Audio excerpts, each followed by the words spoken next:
Hello everyone. आज हम कक्षा 8 के हिंदी व्याकरण के अंतर्गत पाठ 2 वर्ण विचार का अध्ययन करेंगे। जैसा कि हम जानते हैं कि किसी भी भाषा का निर्माण वर्णों के बिना अधूरा है। यानी आज हम वर्ण के विषय में पढ़ेंगे। वर्णों के बिना अधूरा है भी बताया, क्योंकि वर्णों ध्वनि से शब्दों का निर्माण होता है और शब्दों के मेल से वाक्य बनता है, जो हमारे मन के भावों विचारों को अभिव्यक्त करता है या उजागर करता है। अतः ध्वनि भाषा की सबसे छोटी इकाई है। यानी कि भाषा के निर्माण में वर्णों का बहुत अधिक महत्वपूर्ण योगदान है। बिना वर्णों के हम किसी भाषा की कल्पना भी नहीं कर सकते। भाषा की अब इसकी परिभाषा, वर्ण की परिभाषा में इस प्रकार दे सकते हैं। भाषा की सबसे छोटी ध्वनि वर्ण है। वर्ण वे ध्वनि चिन्ह हैं जिनके और खंड नहीं हो सकते। अब हम हिंदी वर्णमाला की ओर बढ़ते हैं। हिंदी वर्णमाला में कुल 52 वर्ण हैं, जिन्हें स्वर और व्यंजनों में विभाजित किया गया है। स्वरों की संख्या 11 है, अयोगवाह 2। व्यंजन वर्ण का से मा तक स्पर्श व्यंजनों के अंतर्गत आते हैं तथा या, रा, ला, वा अंतस्थ व्यंजन जो कि संख्या में 4 हैं। शा, सा, सा, हा ऊष्म व्यंजन ये भी 4 हैं।क्षा, त्रा, ज्ञाश्रा संयुक्त व्यंजन ये 4 हैं। कुछ विद्वान संयुक्त व्यंजन को मूल व्यंजन नहीं मानते हैं और वे व्यंजनों की संख्या 37 मानते हैं। इस प्रकार हम कह सकते हैं किसी भी भाषा के समस्त वर्णों के व्यवस्थित समूह को उस भाषा की वर्णमाला कहा जाता है। उच्चारण की दृष्टि से भाषा के वर्णों को 2 भागों में बांटा गया है, स्वर और व्यंजन। सबसे पहले हम स्वर को लेते हैं। जिन वर्णों का उच्चारण करते समय मुख से निकलने वाली वायु बिना रुके मुख से बाहर निकलती है, उन्हें स्वर कहते हैं। स्वरों का उच्चारण सदैव स्वतंत्र रूप से होता है। हिंदी में 11 स्वर हैं, जैसा कि ऊपर अभी बताया गया था। स्वर के भी भेद हैं। स्वर के मुख्य रूप से 3 भेद हैं। सबसे पहले ह्रस्व स्वर, जिन स्वरों का उच्चारण सबसे कम समय में होता है, उन्हें ह्रस्व स्वर कहते हैं।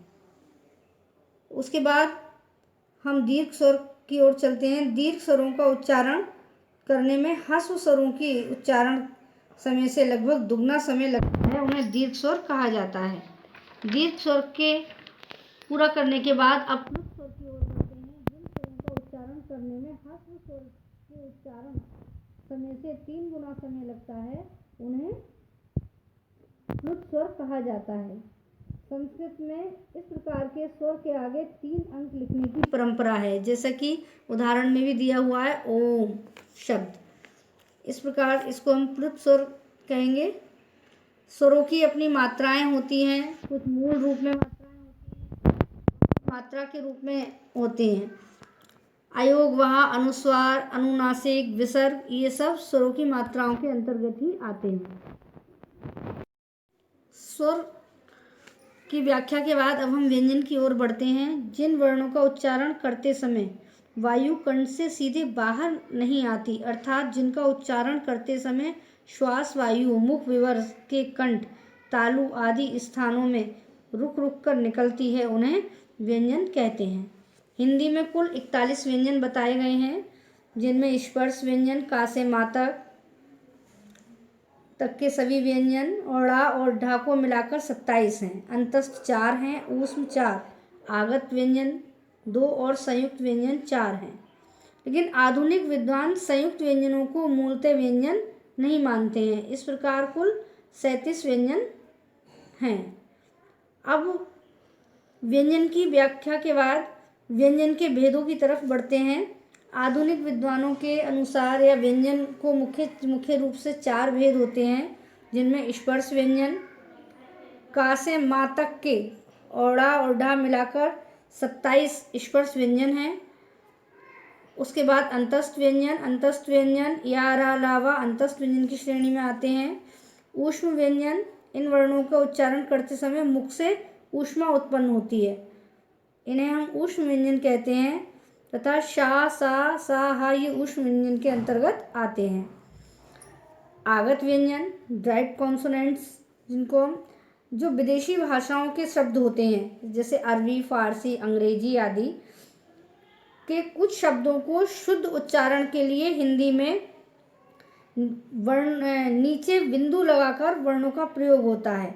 जैसे जा के नीचे बिंदु लगाएं, फिर जा, फा के नीचे बिंदु लगाएं, फा आदि।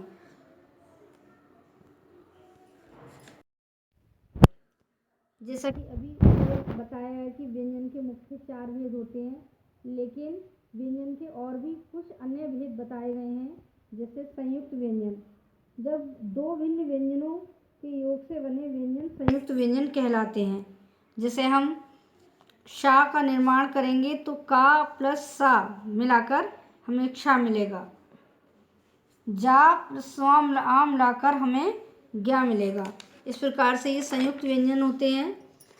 उसके बाद द्वित्व व्यंजन, जब 2 समान व्यंजन आपस में मिलते हैं तब वो द्वित्व व्यंजन कहे जाते हैं। इसी प्रकार से स्वर तंत्रियों के आधार पर व्यंजनों का वर्गीकरण किया गया है।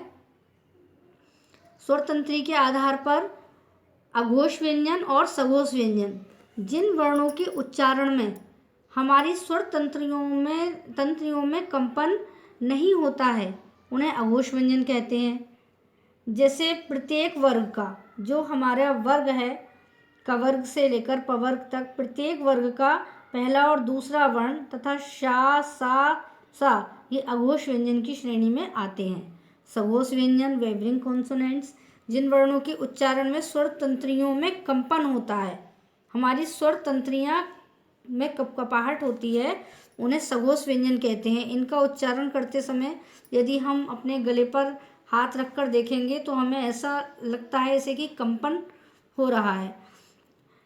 प्रत्येक वर्ग का मीन्स कवर्ग से पवर्ग तक के जितने भी वर्ग हैं उसका तीसरा, चौथा और 5वां वर्ण तथा यारा, लावा, हा सघोष व्यंजन की श्रेणी में आते हैं।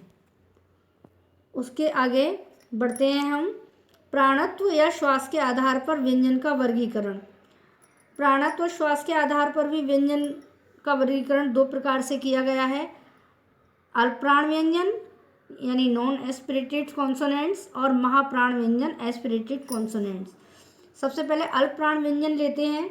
जिन व्यंजन के उच्चारण में फेफड़ों से बाहर निकलने वाली वायु की मात्रा कम होती है वे अल्पप्राण कहलाते हैं। सभी स्वरों के अलावा प्रत्येक वर्ग का पहला, तीसरा, 5वां वर्ण यारा, लावा अल्पप्राण व्यंजन है। महाप्राण व्यंजन, जिन ध्वनियों के उच्चारण में अधिक प्राण तथा वायु अधिक शक्ति से बाहर निकलती है वे महाप्राण व्यंजन कहलाते हैं। जैसा कि इसमें दे रखा है, प्रत्येक वर्ग का दूसरा, चौथा वर्ण तथा शा, सा, हा महाप्राण व्यंजनों की श्रेणी में आते हैं। अब हम आगे व्यंजन गुच्छ के बारे में भी थोड़ा विचार कर लेते हैं। जब 2 या 2 से अधिक व्यंजन एक साथ श्वास के एक झटके से बोले जाते हैं तो उन्हें व्यंजन गुच्छ कहते हैं। इन्हें संयुक्त व्यंजन भी कह सकते हैं, जैसे पक्का, मक्खन, प्यास आदि शब्द। प्रयत्न की दृष्टि से भी व्यंजनों का वर्गीकरण किया गया है। प्रयत्न की दृष्टि से तो व्यंजनों को 8 भागों में विभाजित किया गया है। सबसे पहले स्पर्शी व्यंजन लेते हैं। जिन व्यंजनों के उच्चारण में वायु फेफड़ों से आकर किसी अन्य अवयव का स्पर्श करती है और फिर अचानक बाहर निकलती है उन्हें स्पर्शी व्यंजन कहा जाता है। उसके बाद हम संघर्षी व्यंजन पर आते हैं। जिन व्यंजनों के उच्चारण में वायु घर्षण पूर्वक यानी रगड़ लगती हुई घर्षण पूर्वक निकलती है वे संघर्षी व्यंजन कहलाते हैं। स्पर्श संघर्षी व्यंजन, जिनके उच्चारण में स्पर्श का समय कुछ अधिक और उच्चारण के बाद वाला भाग संघर्षी हो जाता है वो स्पर्श संघर्षी व्यंजन कहे जाते हैं। नासिक के व्यंजन आते हैं इसके बाद। नासिक के व्यंजन जिनके उच्चारण में वायु का मुख्य अंश नाक से निकलता है, उन्हें नासिक के कहते हैं। उसी प्रकार पार्श्विक व्यंजन है आगे, जिन व्यंजन के उच्चारण में जिह्वा का अगला भाग मसूड़े को छूता है, वो पार्श्विक व्यंजन कहे जाते हैं। प्रकंपित व्यंजन, जिस व्यंजन के उच्चारण में वायु जिह्वा को 2-3 बार कँपाती हुई निकले, वो व्यंजन प्रकंपित होता है, जिसे रा हमारा प्रकंपित व्यंजन की श्रेणी में आता है।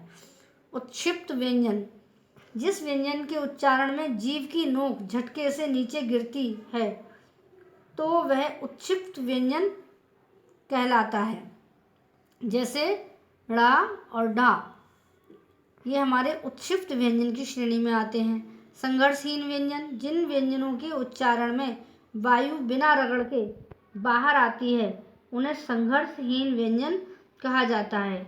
उन्हें अर्ध स्वर भी कहते हैं, जैसे या वा हमारे संघर्षहीन व्यंजन हैं। इस सब का अध्ययन करने के बाद एक बार हम पुनः जो ज़रूरी पॉइंट्स हैं उनको एक बार फिर से हम रिवाइज कर लेते हैं। जैसे कि वर्ण भाषा की सबसे छोटी इकाई है। वर्णों का व्यवस्थित समूह वर्णमाला कहा जाता है। स्वरों का उच्चारण स्वतंत्र रूप से होता है। जिसका उच्चारण केवल नाक से होता है उसे अनुस्वार कहते हैं, तथा जिसका उच्चारण नाक और मुख दोनों से किया जाता है उसे अनुनासिक कहते हैं। विसर्ग का प्रयोग तत्सम शब्दों में ही किया जाता है। जिन वर्णों का उच्चारण स्वर की सहायता से किया जाता है उन्हें व्यंजन कहते हैं। अब जैसे स्पर्श व्यंजनों का उच्चारण करते समय वायु उच्चारण स्थान विशेष को स्पर्श करके मुख से बाहर आती है। अंतस्थ व्यंजनों का उच्चारण स्थान स्वर तथा व्यंजन के बीच में होता है। ऊष्म व्यंजनों का उच्चारण करते समय मुख से ऊष्मा उत्पन्न होती है। दो भिन्न व्यंजनों के मेल से बना वर्ण संयुक्त व्यंजन कहलाता है। समान व्यंजनों के मेल से बना द्वित्व व्यंजन कहलाता है। जिन वर्णों का उच्चारण करते समय स्वरतंत्रियों में कंपन नहीं होता, अघोष। स्वरतंत्रियों में कंपन होना, सघोष व्यंजन। जहाँ कम वायु और कम समय लगे उच्चारण में, ऐसे व्यंजन अल्पप्राण व्यंजन होते हैं। जिन व्यंजनों में